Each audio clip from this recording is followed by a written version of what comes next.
यात्रियों के नज़रिए, समाज के प्रति उनकी समझ। हम अक्सर यात्राएं करते हैं। यात्रा करने के प्रयोजन भिन्न भिन्न हो सकते हैं। हमारे परिवेश में भी हम बाहरी लोगों को देखते हैं। मसलन घुमंतू पशुचारक प्रत्येक साल अपने पशुओं सहित हमारे पास के जंगलों में आते हैं। पर्यटक घूमने के प्रयोजन से इधर उधर जाते हैं। हमारे गांव और घरों से भी लोग अक्सर काम की तलाश में दूसरी जगहों पर जाते हैं। कोई व्यक्ति अपने निवास स्थान से दूर भिन्न परिवेश और स्थितियों में कैसा महसूस करता है। किसी जगह और लोगों के बारे में हमारा नज़रिया अलग हो सकता है। अलग भौगोलिक परिवेश, रीति रिवाज, बोली, भाषा, खान पान, परंपराएं आदि हम में कौतूहल पैदा करती हैं। हम यात्राएं क्यों करते हैं? महिलाएं व पुरुष रोज़गार या काम की तलाश में, प्राकृतिक आपदा से बचाव के लिए, व्यापारियों, तीर्थयात्रियों व सैनिकों के रूप में, या फिर नए स्थानों को देखने की जिज्ञासा से, साहस की भावना से प्रेरित होकर यात्राएं करते हैं। इस अध्याय में हम विभिन्न कालखंड में भारतीय उपमहाद्वीप में आए 3 यात्रियों के यात्रा वृत्तांत पर बातचीत करेंगे। इनके दिए गए सामाजिक जीवन के विवरणों से हम अपने अतीत को ज़्यादा नज़दीक से जान सकेंगे। पहला यात्री अल बिरूनी है, जो 11वीं सदी में भारत आया था। दूसरा यात्री अफ्रीका का निवासी इब्न बतूता है और तीसरा यात्री फ्रांसवा बर्नियर है, जो 17वीं सदी में भारत आया था। ये तीनों यात्री 11वीं से 17वीं सदी के बीच भारत आए। लगभग 700 सालों के सामाजिक परिवर्तनों को हम इन यात्रियों के नज़रिए से देखेंगे। इस तरह से हम 11वीं से 17वीं सदी तक के भारतीय रीति रिवाज, परंपराएं, संस्कृति की विस्तृत सामाजिक परिदृश्य के साथ चर्चा कर सकेंगे। अल बिरूनी का जन्म 973 ईस्वी में ख्वारिज़्म में हुआ था। ख्वारिज़्म उस समय शिक्षा का महत्वपूर्ण केंद्र था और अल बिरूनी ने उस समय उपलब्ध सबसे अच्छी शिक्षा प्राप्त की थी।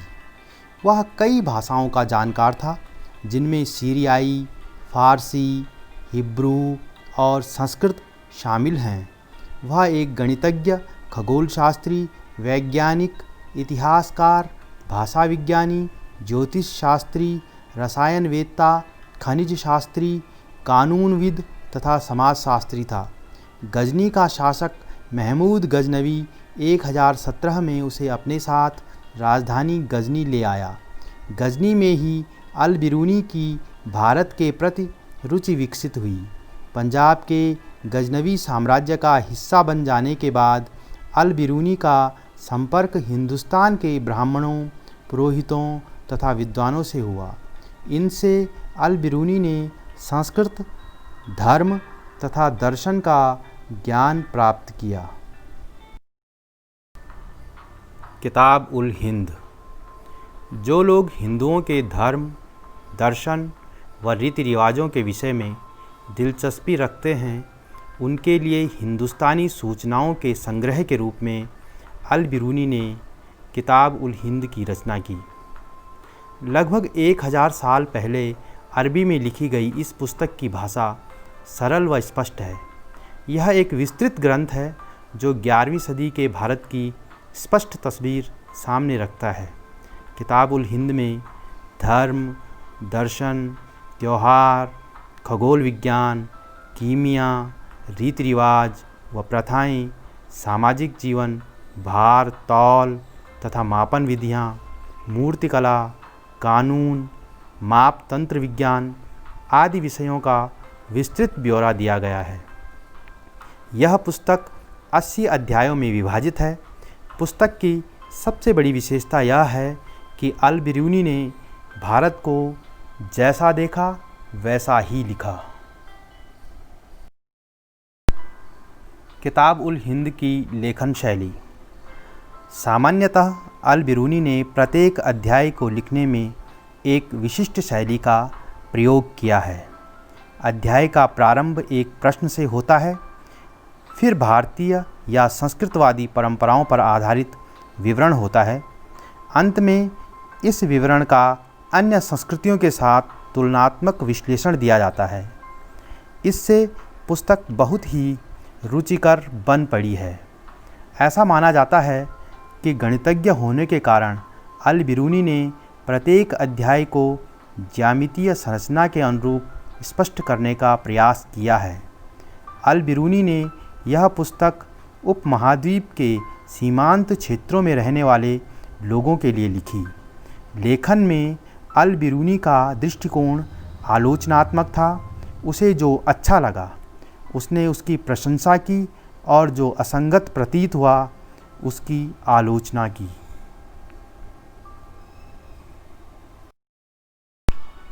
हिंदू शब्द की उत्पत्ति। फारस का अतीत से ही सिंधु नदी के आसपास रहने वालों के साथ व्यापारिक व सांस्कृतिक संपर्क रहा है। फारस के लोग सा का उच्चारण हा करते थे, इसीलिए उन्होंने सिंधु नदी के पूर्व में रहने वालों को हिंदू कहा। अरबी लोगों ने इसी फारसी शब्द को जारी रखा और इस क्षेत्र को अल हिंद तथा यहाँ के निवासियों को हिंदी कहा। बाद में तुर्कों ने सिंधु से पूर्व में रहने वाले लोगों को हिंदू, उनके निवास क्षेत्र को हिंदुस्तान तथा उनकी भाषा को हिंदवी नाम दिया। क्या आपको पता है कि ऐसे और भी शब्द हैं जिनमें स को हा कहा जाता है, जैसे सप्ताह को हफ्ता या मास को माह। इब्न बतूता एक हठीला यात्री। मोरक्को के इस यात्री का जन्म तंजीर के सबसे सम्मानित व शिक्षित परिवार में हुआ था। कम उम्र में ही उसने इस्लामी कानून अथवा शरिया पर विशेषज्ञता हासिल कर ली थी। उसे यात्राएं करने का बहुत शौक था। वह नए नए लोगों और देशों को जानने के लिए दूर दूर तक गया। वह 22 वर्ष की उम्र में विश्व भ्रमण के लिए निकला और लगातार 30 वर्षों तक घूमता ही रहा।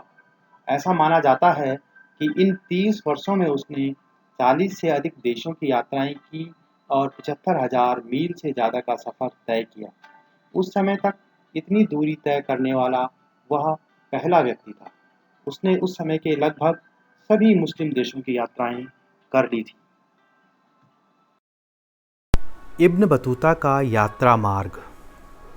अपने जन्म स्थान तंजीर से उसने 22 वर्ष की उम्र में दुनिया देखने के मजबूत इरादे से प्रस्थान किया। हम उसके यात्रा काल को 4 भागों में बांट सकते हैं। 1325 से 27 तक भ्रमण के पहले चरण में उसने अलेक्जेंडरिया, काहिरा, सीरिया, फिलिस्तीन, जेरूसलम, दमिश्क, मक्का और मदीना की यात्राएं कर ली थी। इसी यात्रा के दौरान उसने हिंदुस्तान के बारे में सुना और वहां जाने का इरादा किया। 1330 से 32 तक उसने पूर्वी अफ्रीका के कई बंदरगाहों का भ्रमण कर लिया था। यात्रा के तीसरे चरण में 1333 से 46 तक वह स्थल मार्ग से भारत पहुंचा और फिर यहां से आगे मालदीव, श्रीलंका, सिंगापुर होते हुए चीन तक चला गया। यात्रा के अंतिम चरण में वह उत्तरी और मध्य अफ्रीका के देशों में घूमा। इस तरह 30 वर्षों तक देश विदेश में घूमते रहने के बाद वह मोरक्को आया और वहाँ पर अपना संपूर्ण यात्रा वृतांत रेहला के नाम से एक पुस्तक में लिखा।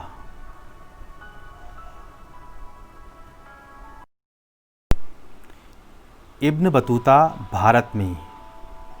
मध्य एशिया के रास्ते होता हुआ इब्न बतूता 1333 ईस्वी में सिंध पहुंचा। उस समय दिल्ली का सुल्तान मोहम्मद बिन तुगलक था। इब्न बतूता ने सुना था कि सुल्तान कला और साहित्य का बेहद पारखी है। उसकी ख्याति से आकर्षित होकर इब्न बतूता मुल्तान और उच्च के रास्ते से होकर दिल्ली पहुंचा। सुल्तान भी उसकी विद्वता से प्रभावित हुआ और उसे दिल्ली का काजी या न्यायाधीश नियुक्त कर दिया। वह इस पद पर कई वर्षों तक रहा, पर फिर उसने सुल्तान का विश्वास खो दिया और उसे कारागार में कैद कर दिया गया। बाद में सुल्तान और उसके बीच की गलतफहमी दूर हुई तो उसे पुनः राजकीय सेवा में बहाल कर दिया गया। 1342 ईस्वी में सुल्तान ने उसे अपने राजदूत के रूप में मंगोल शासक के पास चीन भेजा।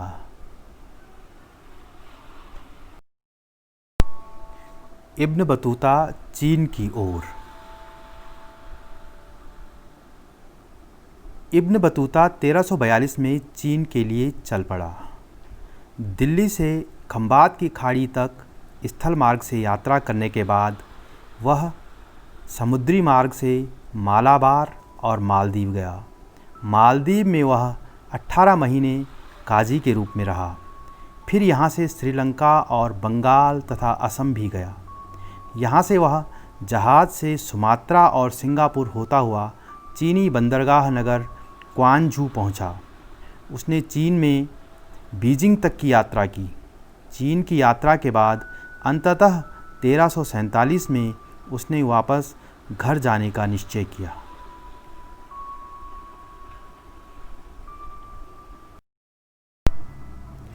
यात्रा के दौरान कठिनाइयाँ। 14वीं सदी में यात्रा करना आज की तुलना में कहीं ज़्यादा कठिन था। भौगोलिक दूरी को तय करने में कई माह लग जाते थे। इब्न बतूता अपने यात्रा वर्णन में लिखता है कि मुल्तान से दिल्ली की यात्रा 40 दिन में तथा सिंध से दिल्ली की यात्रा लगभग 50 दिन में पूरी होती है। यात्रा के दौरान नदी, समुद्र, पहाड़, रेतीले मरुस्थल, मैदान आदि भी पार करने पड़ते थे। इन्हें पार करना इतना आसान नहीं था। खराब मौसम भी अवरोध पैदा करता था। घर से दूर रहने के कारण यात्री मानसिक बीमारी महसूस करता था और उसे घर की याद सताने लगती थी। इब्न बतूता ने कई बार डाकुओं के समूहों द्वारा किए गए आक्रमण भी झेले। कई बार वह मरते मरते बचा और बुरी तरह से घायल हुआ। इब्न बतूता का यात्रा वृत्तांत रेहला। अपने साहस और मजबूत इरादे से इब्न बतूता ने उत्तरी अफ्रीका, पश्चिमी एशिया, मध्य एशिया के कुछ भाग, भारतीय उपमहाद्वीप व चीन तक की यात्रा की। जब वह वापस गया तो मोरक्को के स्थानीय शासक के निर्देश पर उसकी कहानियों को दर्ज किया जाने लगा। उसने अपने यात्रा वृत्तांत में 14वीं सदी के भारत के शासकों, सामाजिक धार्मिक मान्यताओं, रीति रिवाजों आदि का आँखों देखा हाल वर्णित किया। उसने तत्कालीन भारतीय इतिहास की अन्य बातों पर भी प्रकाश डाला है।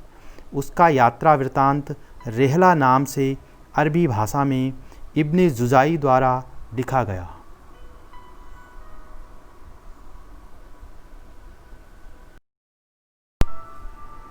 Francois Bernier. यह फ्रांस का एक चिकित्सक था। फ्रांस की सरकार द्वारा वह भारत में व्यापारिक संभावनाओं को देखने के लिए भेजा गया था। वह एक दार्शनिक, राजनीतिक चिंतक तथा एक इतिहासकार भी था। कई और लोगों की तरह वह भी मुग़ल साम्राज्य में अवसरों की तलाश में आया था। वह 1656 से 1668 तक भारत में 12 वर्ष तक रहा। मुग़ल शहजादे दारा शिकोह के चिकित्सक के रूप में उसने मुग़ल सेना के साथ भी यात्रा की। बर्नियर ने इस दौरान जो देखा उसके विषय में विवरण लिखे। वह सामान्यतः भारत में जो देखता था उसकी तुलना यूरोपीय स्थिति से करता था। भारत के संदर्भ में लिखी उसकी प्रमुख कृति travels in the Mughal empire को उसने फ्रांस के शासक लुई 14वें को समर्पित किया। बर्नियर के कार्य 1670-71 में प्रकाशित हुए थे और शीघ्र ही अंग्रेजी, डच, जर्मनी तथा इतालवी भाषाओं में भी इसका अनुवाद हो गया। मुग़ल सेना के साथ बर्नियर की यात्रा। जब मुग़ल साम्राज्य के लिए औरंगजेब और दारा शिकोह के बीच उत्तराधिकार का युद्ध चल रहा था, उस समय बर्नियर भी मुग़ल सेना के साथ था।